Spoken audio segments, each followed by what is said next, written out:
সালাম আলাইকুম চাচা। ওয়ালাইকুম সালাম। কেমন আছেন? ভালো আছি। এই লাই মানে এই লাই কি কি কি লাউ, এটা বীজ কি? হীরা। হীরা। হীরা। মানে হীরা তো সবচেয়ে বেশি ধরে, তাই না? কয় কাঠা জমি হবে এটা? ৮ কাঠা। ৮ কাঠা। হ্যাঁ। ভিউয়ার্স, আপনারা দেখছেন যে জমি এটা শুধু ৮ কাঠা। কেবল বানে গাছ উঠছে, মানে আশা করা যায়। এটা আপনি কেমন আশা করছেন যে এই ফলন কেমন হবে? ওই তো ভালোই হবে। ভিউয়ার্স, আপনারা বুঝতে পারছেন যে কৃষকেরা আশা করছে যে এটাতে আহ, প্রচুর পরিমাণে ফলন হবে বা অনেক অর্থ হবে আশা করা যায়। আপনারা দেখতে পাচ্ছেন যে গাছ প্রচুর পরিমাণে ছোট থেকে, এই হীরা জাতের জাত তো ছোট থেকে ধরে, তাই না? হ্যাঁ, হ্যাঁ, এটা এটা আমাদের গ্রাম অঞ্চলে বেশি চলে, তাই না? হ্যাঁ। তে এই ৮ কাঠা জমিতে আপনার কত টাকা খরচ হয়েছে? যাবত ১,০০০-৫০০ টাকা খরচা হয়েছে। ১,০০০-৫০০ টাকা খরচা হয়েছে। আর তো বেশি টাকা বোধহয় খরচ হওয়ার কথা না। না, এখন খালি বিষ আর সার।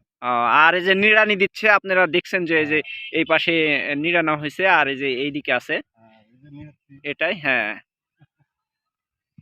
আপনাদের ঘুরিয়ে দেখাচ্ছি জমিটা।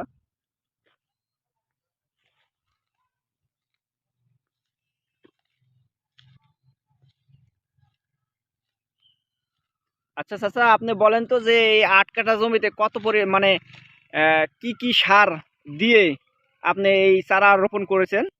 আমি প্রথমে জৈব সার, টিএসপি, ইয়া পটাশ সার এগুলো দিয়ে ব্যবহার করেছি। আহ, তারপরে ওই বিষ আছে দানাদার।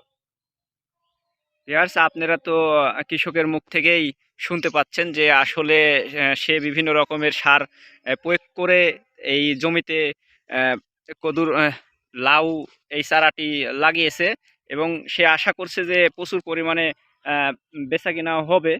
আর আগুর কদুর তো আপনি মোটামুটি দাম পান ভালো, তাই না? হ্যাঁ, হ্যাঁ, হ্যাঁ। হ্যাঁ, আমাদের এই গ্রাম অঞ্চলে বুঝতেই পারছেন যে আগুর কদু যেসব আহ, করেছে তারা সবাই অনেক পরিমাণে দাম পাবে, কারণ এই আগুর কদু খুবই কম করে। যদি আপনারা কেউ এইসব সবজি করতে ইচ্ছুক হন, তাহলে অবশ্যই আমাদের এই ভিডিওগুলো দেখবেন, এবং আমার কৃষকের মুখ থেকেই আপনারা পরামর্শ নিয়ে এই জমিতে বিভিন্ন রকমের সবজি ক্ষেত করতে পারবেন। সবাইকে ধন্যবাদ। আসসালামু আলাইকুম।